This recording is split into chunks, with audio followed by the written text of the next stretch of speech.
necesidad de pensar que el mundo y lo que sucede en el mundo nos incumbe, una rebeldía justamente para ocuparnos de estas cosas que creemos vitales. Cuando la gente cree que no es importante pensar el Medio Oriente, o que es un tema lejano, o que solo es el tema del terrorismo, yo quisiera decirles que es como si durante la Segunda Guerra Mundial toda la gente en México pensara que la Guerra Mundial no les incumbe. Durante la Guerra Fría pensaran que la Guerra Fría no les incumbe. Y ahora, con mucho más urgencia, hay que saber o tratar de saber, comprender o tratar de comprender qué está sucediendo allá, porque de alguna manera no solo sus ecos, sino realmente acciones centrales de lo que sucede allá, nos sucede aquí. Hay un capítulo central de este libro en el que Marwan dice una frase clarísima: la noche del siglo XXI comienza en Siria. Siria, además, no solamente todos lo saben, es donde hay la guerra, donde llegan algunas noticias bastante confusas. Una que otra persona ayuda a dar información y a discernir. Meshuan, el artículo de Meshuan ahora sobre los muchos ISIS que hay, el de esta semana, ayuda a comprender algo, pero en este momento del siglo en el que lo que no hace falta es información, hay mucha información, hay un exceso de información, y lo que hace falta es saber discernir la información la información más útil, la información autorizada, la buena información de la mala información. Incluso ahora hasta la gente que enseña en la universidad se da cuenta que los alumnos tienen toneladas de información, que el copy-paste es abundante. Sin embargo, el ejercicio ya no es solo encontrar información, sino saber discernir entre la buena y la mala información. ¿Qué implica saber discernir? Ejercer una cualidad que parece evidente, pero que no lo es. La cualidad humana de reflexionar. Este libro, Pensar Medio Oriente, no solamente se refiere a la exigencia de enterarnos de qué sucede en Medio Oriente, sino a la exigencia de ejercer la facultad que nos hace humanos, la facultad de reflexionar.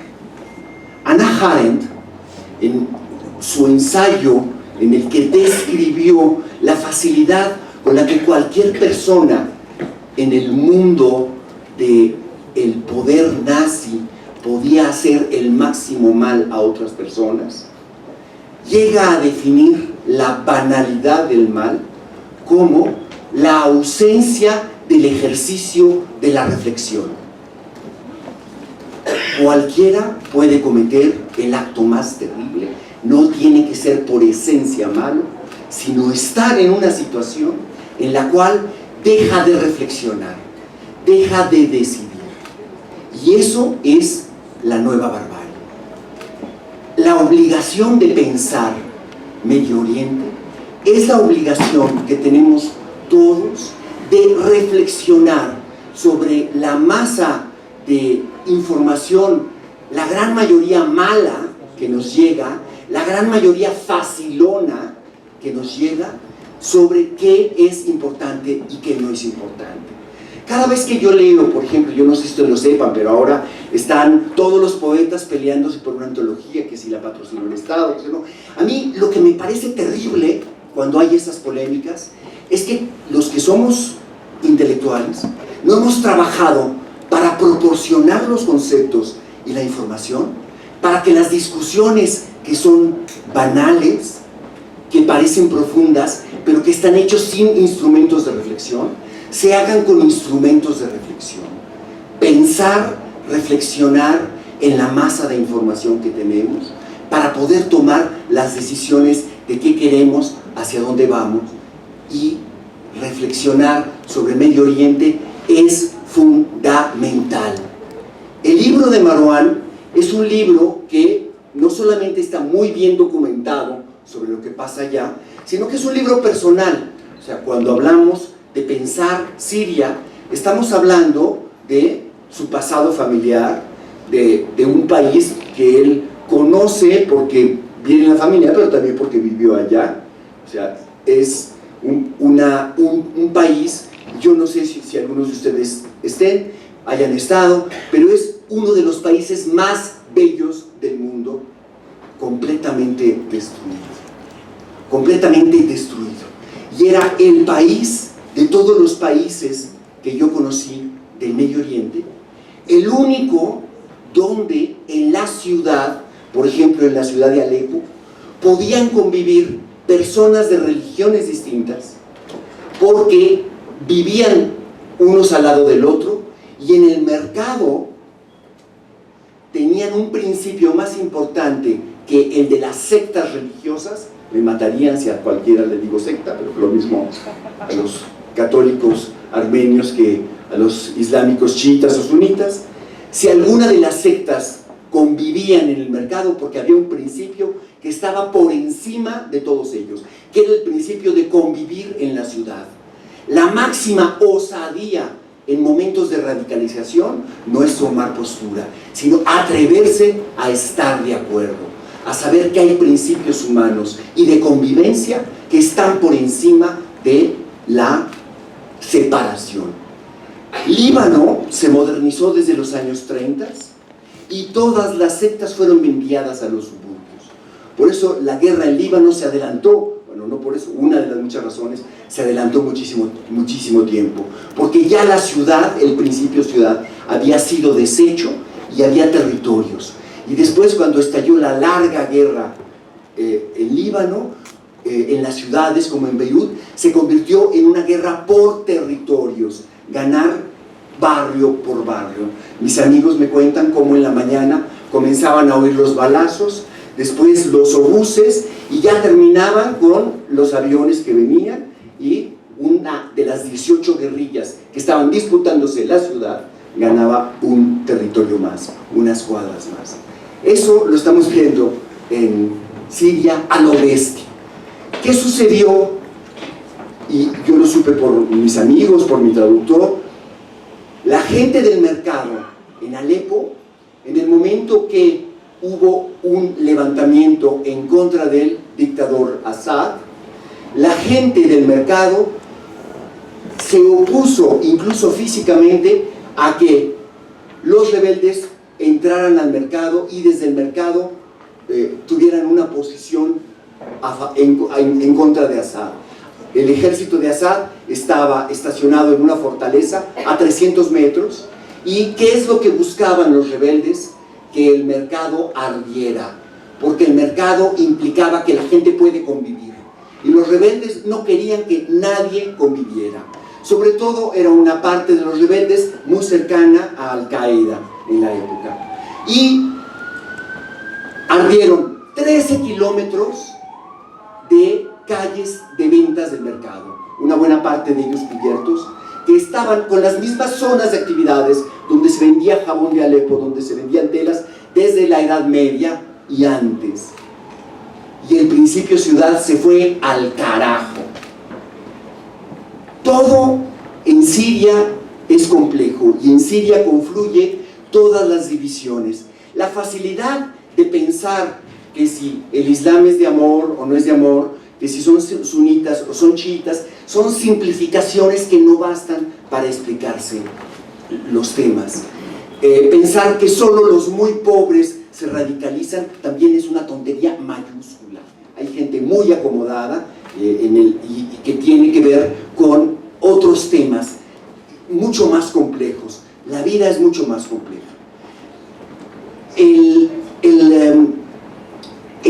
Digamos, el arcoíris de temas de los que se ocupa Marwan en este libro es inmenso. Cada uno quema, cada uno es vital, cada uno merece una atención que permita a la gente, a todos aquí, salir y buscar más información y discutir, porque si algo hace muy bien Marwan es no ser un ensayista conclusivo.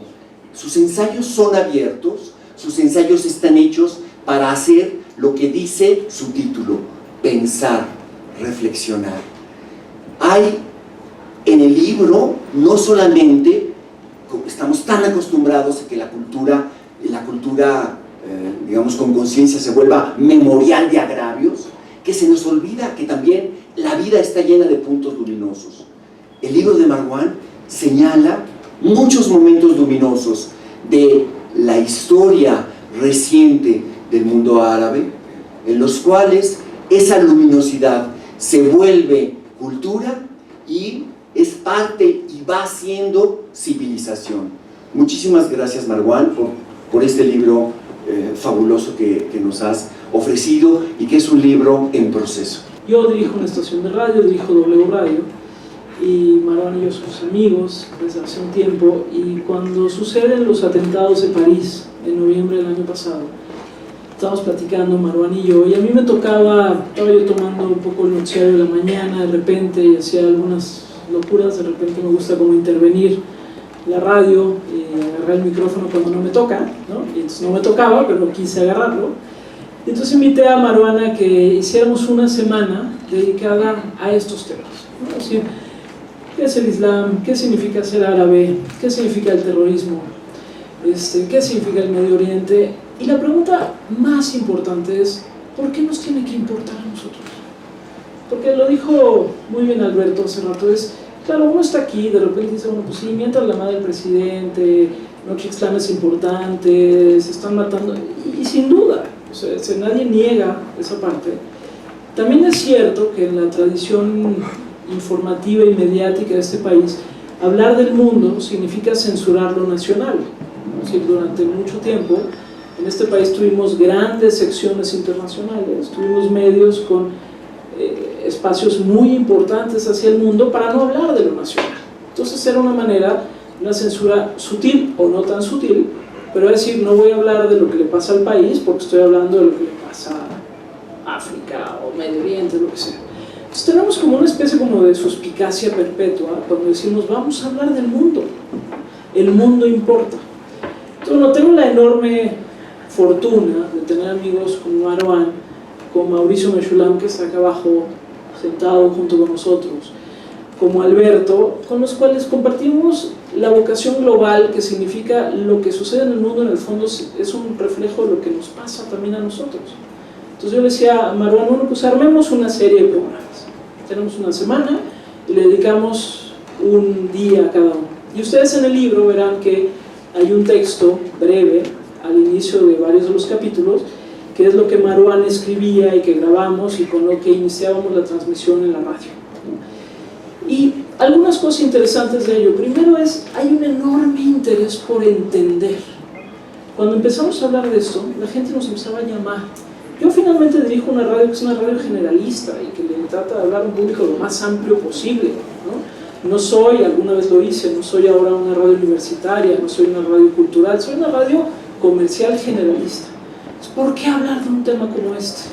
Entonces, cuando lo empiezas a explicar, la gente empieza a hacerte preguntas. Y hacerte preguntas nos sucedió ahora recientemente con el tema del Brexit, cuando llevábamos una semana hablando de ello y todo el mundo nos decía, ¡ay, qué flojera! Claro, cuando sucede y cuando finalmente votan a favor de salirse era, explíquenos qué significa. Bueno, un poco eso hicimos con Marwan en aquel momento. Y entonces nos atrevimos a decir, bueno, ¿qué significan estos conceptos? ¿Qué significa el Islam? ¿Qué significa terrorismo? ¿No? Con Mauricio hemos platicado mucho sobre el tema del terrorismo. A veces parecieran minucias académicas, ¿no? Que si es terrorismo, que si no es terrorismo, que sea... pero no son minucias académicas porque implica un poco cómo nos entendemos hoy, ¿no? Entonces, yo agradezco, bueno, uno, que me invites, por supuesto, Marwan, a estar aquí contigo en esto, pero sobre todo que nos atrevamos desde nuestro ombligo, porque no dejamos de ser una sociedad como todas las sociedades que se ven sobre todo el ombligo y que creen que lo más importante es lo que está sucediendo en la cuadra de enfrente, que de repente volteemos a ver al mundo. ¿Qué me parece importante de lo que Marwan refleja en el libro? Primero, ya lo decía Alberto, es un relato absolutamente personal. Por lo tanto, me imagino que muchos otros podrán estar de acuerdo o contradecir lo que está diciendo Marwan, y no importa, porque es un relato personal. Y se vale decir dónde estoy parado, dónde nací, quién soy. Marwan todo el tiempo habla de nosotros los árabes, y así lo dice, pero también dice nosotros los mexicanos, pero también dice nosotros los europeos, y en el fondo es, tampoco importa, pero tampoco importa el adorar y el abrazar una identidad única, porque no existe esa identidad única. O sea, Marwan se atreve y lo dice abiertamente, somos nosotros los árabes, y tiene además una serie de anécdotas maravillosas, ¿no? La anécdota del taxista que le dice y lo insulta. Cuando habla de los insultos, por ejemplo, es fascinante, ¿no? Porque creo que el mundo del insulto te permite entender los matices del lenguaje y un poco como los horizontes del lenguaje. Entonces, bueno, hay de todo tipo de capítulos en el libro, hay cosas realmente muy ricas de ir saboreando, ¿no? Pero me parece que al Marwan atreverse a decir soy árabe, pero soy mexicano, pero soy europeo porque finalmente he vivido en Francia, he vivido en el mundo, en el fondo lo que está diciendo es nuestra identidad es una identidad líquida, y todos los que estamos aquí tenemos identidades líquidas que tienen de muchos lados.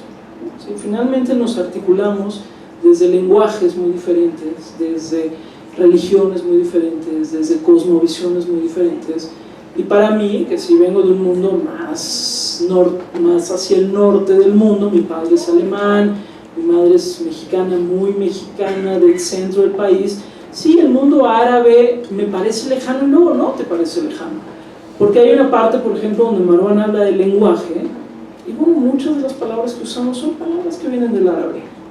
Y las casas en las que vivimos, o las casas que nos gustan, o los lugares que nos gustan en este país, tienen una herencia árabe importantísima. Entonces, finalmente, hay ahí un vector que hemos medio negado porque no sabemos qué hacer con él, y porque ha habido una narrativa dominante, que es una narrativa católica, que es una narrativa que tiene que ver un poco con cómo nos entendemos en la exclusión del otro. Y me parece que Marwan lo que hace es un asunto muy irreverente, que es ponerme al otro enfrente. Si el otro existe, y el otro existe en alguien que me dice, oye, pues sí, el Islam ahí está, querramos o no, no sé aquí quiénes de los que estamos aquí presentes sean musulmanes o no, pero queramos o no, en los últimos meses, en los últimos años, lo que sucede ligado al islamismo, ligado al terrorismo, ligado a la reconfiguración geopolítica del mundo, también nos ha afectado a nosotros, aunque no vivamos en Francia o en Bélgica o en Irak o en donde quieran, también nos ha afectado a nosotros. Y también acapara la atención. Sí, no tengo la menor duda de que los problemas locales son importantes, pero los problemas locales se vuelven más digeribles cuando los entendemos en una dinámica global que tiene que ver con la redefinición de identidades, que tiene que ver con la redefinición de mi yo frente a esas identidades, que tiene que ver con mi negociación religiosa frente a otras religiosidades, y que tiene que ver con un mundo que se volvió, insisto, líquido frente a mis ojos. Entonces Marwan hace un ejercicio fascinante de revisar esto: qué significa ser árabe, qué significa el Islam, qué significa el terrorismo, por qué es importante, cómo lo ha vivido él en primera persona. Hay toda una reflexión también teórica sobre por qué estamos donde estamos, escrito, sí, desde un árabe, pero es un árabe mexicano. ¿Por qué un árabe mexicano tiene que escribir sobre eso? Porque es importante. Porque vivimos en un mundo que está interconectado, porque vivimos en un mundo que no permite que no volteemos a ver estos asuntos más allá de la anécdota, porque vamos a decir, sí, claro, un ataque terrorista acá, un ataque terrorista acá, pero más allá de la anécdota, al final, nuestra configuración son identidades de mosaico. Y si algo nos dejaron los árabes, fueron grandes mosaicos. Y la cultura del mosaico es la que tendríamos que estar celebrando. Todos los que estamos aquí, solo por el hecho de hablar español, tenemos algo de árabes, todos. Otros, además, por su origen, tienen una lógica árabe todavía mucho más fuerte. Pero todos los que estamos aquí, cuando en la noche nos acostamos y agarramos una almohada, ya somos árabes. Así de sencillo. Entonces, cuando ustedes abracen su almohada, piensen que son árabes. Y si también somos árabes, lean el libro de Marwan. Porque si somos árabes y leemos el libro de Marwan, entendemos que eso que sucede en Bagdad, en Bangladesh, no sé dónde, también nos afecta a nosotros. Porque no podemos dormir sin almohada, y porque la almohada nos hace mejores seres humanos. Si va por el centro de la ciudad, que en algún momento estaba poblado por comerciantes árabes, encuentra muchas tiendas de telas, telas parisinas, telas lo que sea, las telas importan. Mi abuela va a una tienda de telas en Damasco y ve que hay una persona antes de ella que está discutiendo con el vendedor. El vendedor le dice, cuesta 150 libras el metro. Okay. Durante 40 minutos el vendedor y esta señora se ponen a discutir mientras mi abuela los está viendo. Al final, después de un rato de discusión, llegan a 10 libras el metro. La señora compra sus metros de tela y se va. Llega el turno de mi abuela y le dice al vendedor, quiero exactamente la misma tela que se acaba de llevar la señora. Perfecto, son 150 libras. ¿Pero por qué si la acaba de vender a 10? Porque lleva 40 minutos. Se tomó el tiempo de regatear, así que vamos a empezar. Justo antes de entrar acá, Gabriela y yo estábamos hablando no solamente del mundo árabe, hablábamos del otro, de que somos otros. ¿Qué pasa si en México empezamos a entendernos como otros? ¿Qué pasa si empezamos a entender la gente, hasta Nuño, hasta el presidente, lo cual va a ser un poco más complicado, como un otro? Si nos damos cuenta que hay otros, quizá podamos entendernos. Los voy a joder con muchísimas anécdotas, soy un tipo que cuenta anécdotas. Del capítulo que mencionaba Gabriela sobre los insultos, viene de un momento que estaba con mi mujer en Nueva York. Yo llevaba por lo menos un año, año y cacho, sin hablar una sola palabra de árabe, porque la última vez que hablé árabe fue con mi tía, que murió en estos años durante la guerra civil en Siria. Con ella hablaba árabe de manera frecuente. En realidad hablaba árabe inglés, lo cual era muy complicado. Mejor yo teníamos que llegar a X lugar. Y no nos daba tiempo de metro, qué sé yo, el taxi fue una buena opción, paramos un taxi y al subirnos nos damos cuenta que hay un taxista evidentemente árabe, no somos discretos. El tipo empieza a hablar y detecta un acento iraquí, como cuando aquí uno detecta un acento de Mérida, no son acentos tampoco discretos. Como traíamos prisa, me acuerdo que yo estaba pasándole dólar tras dólar tras dólar para que en cuanto llegáramos, aquí está todo tu dinero y nos bajamos. Vamos haciendo eso, el taxímetro va subiendo, llegamos al lugar después de un par de periplos porque no nos quería llevar a donde estábamos. A partir de eso es que yo me doy cuenta de su evidente acento y rudeza iraquí. La gente que venimos de la familia, la gente de Damasco son muchos más dulces. Le doy el dinero y el tipo se enoja brutalmente. Me exige, en una especie de árabe inglés parecido al que yo hablaba con mi tía, que tenía que dárselo para que él lo contara. Digo, a ver, si estás manejando el taxi, estoy seguro que sabes contar, toma tu dinero, vamos, como por un plan. Nos vamos del taxi. Cuando ya estamos abajo los dos, el tipo tira un insulto. ¿Se acuerdan de Zidane? ¿Se acuerdan del cabezazo de Zidane? Exactamente el mismo insulto que dijo. Se metió con mi hermana. Hay que contar una cosa, soy hijo único. Entonces, quizás eso no me debió de ofender tanto como algo en Zidane. Pero me ofendió muchísimo, porque las palabras importan. Después de llevar un rato sin hablar una sola palabra de árabe, me aventé una discusión de por lo menos 10 minutos, donde los dos nos insultamos con una elegancia espectacular. Y luego me di cuenta que estaba al lado de donde las Torres Gemelas y que Wall Street no era un muy buen lugar para insultarse entre dos árabes. La gente nos empezó a rodear y parecía un poco inapropiado. Hace mucho no hablaba tan fluido árabe. ¿Por qué pasó eso? Cuando uno está enojado, sobre todo cuando uno viene de eso, se da cuenta uno mucho cuando uno viene de familia migrante. Tu papá te regañaba en alemán, los padres regañan en la lengua originaria. Cuando sale la entraña, aparece la lengua originaria. Porque al final los humanos somos lengua, somos lenguaje. Si no tuviéramos lenguaje, quizá nos quedaríamos a ser un primate muy avanzado que quizás sepa usar un iPhone. Si le enseñamos a un gorila a usar un iPhone, pero no sabe hablar, no vamos a ser muy distintos a él. El lenguaje es la cumbre de esto que se llama pensamiento, de esta capacidad única que tenemos nosotros. Somos lenguaje.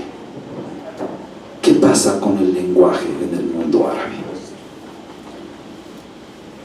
sea el lenguaje una identidad increíblemente ligada a la religión. ¿Qué hago en pensar Medio Oriente? Aprovechar esa cualidad única que es el lenguaje para acercarme a un lector, para explicar estas cosas que a veces parten del prejuicio, de la desinformación, de la lejanía, del no darnos cuenta que el otro es un otro. Ese otro también tiene un lenguaje. Llevamos quizá toda la vida escuchando sobre Medio Oriente, sobre todo después de las Torres Gemelas, ahí al lado donde yo me puse a insultarme con un iraquí. Y esa cantidad de cosas que hemos dicho no nos ha explicado de qué se trata el mundo árabe o el Medio Oriente. Medio Oriente tiene unas acepciones un poco perversas. Si queremos entender qué es Medio Oriente, quizá tengamos que referirnos solo a ese espacio geográfico delimitado que va a incluir, quizá va solamente Siria, Arabia Saudita, todo esto. Egipto quizá, que ya es África. Y tendremos que extendernos, como esta semana ocurrió para algunos como Mauricio y yo, que hablamos en medio sobre lo que sucede en esta parte del mundo, como Bangladesh. Y empezamos a hablar de Bangladesh como si fuera Medio Oriente. A partir de estas confusiones, de no entender que hay un otro, que hay un lenguaje, es que nos perdemos. El año pasado, después de los atentados del Bataclan en París, fue, ¿no?, cuando nos sentamos Gabriela y yo a platicar qué es lo que estaba sucediendo, cómo explicamos esto, nos dimos cuenta de una cosa: ese lenguaje hay que establecerlo, hay que tener un lenguaje común. Si no tenemos un lenguaje común, por más de que estemos acá, no nos vamos a entender uno al otro. Intento compensar Medio Oriente después, y con el programa que hicimos Gabriela y yo, la serie de programas que hicimos el año pasado, de dar esas bases, del lenguaje para poder comunicarnos, y así poder ejercer esa facultad única que nos diferencia del gorila con un iPhone. Entonces tenemos que explicar qué sucede. En la última semana han ocurrido en el mundo un par de cosas que nos pueden refrescar la idea de por qué sí nos importa eso que sucede. Tengo muy mala suerte, mala suerte que trae provecho. Cuando saqué hace unos años mi primera novela, Casa Damasco, mi principal promotor fue Obama. Cuando decide marcar esta supuesta línea roja que marcaría una intervención en Siria, intervención que realmente no pasó y gracias a la cual tenemos el Estado Islámico. Pero entonces hubo mucha comunicación alrededor de esa novela. Con Pensar Medio Oriente ha sucedido lo mismo. Llevamos hace una semana, hubo un atentado en Turquía. Este fin de semana tuvimos primero una toma de rehenes en Bangladesh, después un atentado en Bagdad, el peor después de años de guerra. Cuando uno dice el peor atentado en Bagdad, en serio, es la locura, es como si Messi mete 50 goles. Y ayer tuvimos una serie de bombas en Arabia Saudita. Todo el mundo empezó a hablar de Medio Oriente y seguíamos sin entender de qué se estaba tratando. Yo recibí un par de notas alrededor de este fin de semana, donde de repente la gente me decía: oremos por Medio Oriente. Ya dejen de orar, por favor, si ya empezó todo, ¿no? Ya no quiero que sigan orando, es muy caro orar a nivel humano. Después la gente me decía: oremos y oremos por la paz en Medio Oriente. Creo que hay pocas concepciones más hipócritas que la idea de la paz, en general, ¿no? Es como la reina de belleza que pide la paz mundial mientras se mueve la mano. Los humanos no somos fáciles para estar en paz. Después me dicen: todo es culpa de Estados Unidos. Cada vez se escucha peor esto, ¿no? Y enseguida recordé, justo con Casa Damasco, cuando en una presentación en Mérida un tipo del público se levanta y me acusa de haber sido pagado por la CIA para escribir esa novela que publicó Alfaguara. No pasó, en verdad, no pasó. Y me doy cuenta que existe esta idea de buenos y malos, y constante buenos y malos. Será Estados Unidos, será Israel, serán los musulmanes buenos, porque todos nos enamoramos del mundo árabe. Porque sí, el mundo árabe sin duda enamora. Particularmente creo que Alberto de mí eso nos ha llegado a ocurrir en algunos momentos textos. Si hay una parte del mundo árabe que enamora, pero también es detestable, como también puede ser detestable México, aunque también México enamora. Creo que para poder entender de qué se trata esto, es que hay que sentar las bases, y es el lenguaje común. Ese lenguaje común es lo que intenté hacer en Pensar en Medio Oriente, tras recopilar el trabajo de muchos años, que logré ordenar gracias a Gabriela con el serial que hicimos el año pasado en W, y me encontré ante la necesidad de explicar los textos que después alguien iba a leer, porque eran textos donde casi todos los que hacemos análisis de esta zona del mundo pecamos de lo mismo, de una soberbia rara, donde decimos es que es un conflicto entre sunitas y chiitas y esperamos que el lector entienda qué carajo son los sunitas y los chiitas, para luego decirles, ay, aparte hay unos alawitas que son chiitas. Coño, ¿no? Es nada, ¿no? Pero se pone más complicado porque luego hay unos sunitas que son salafistas, pero no son salafistas, son wahabistas.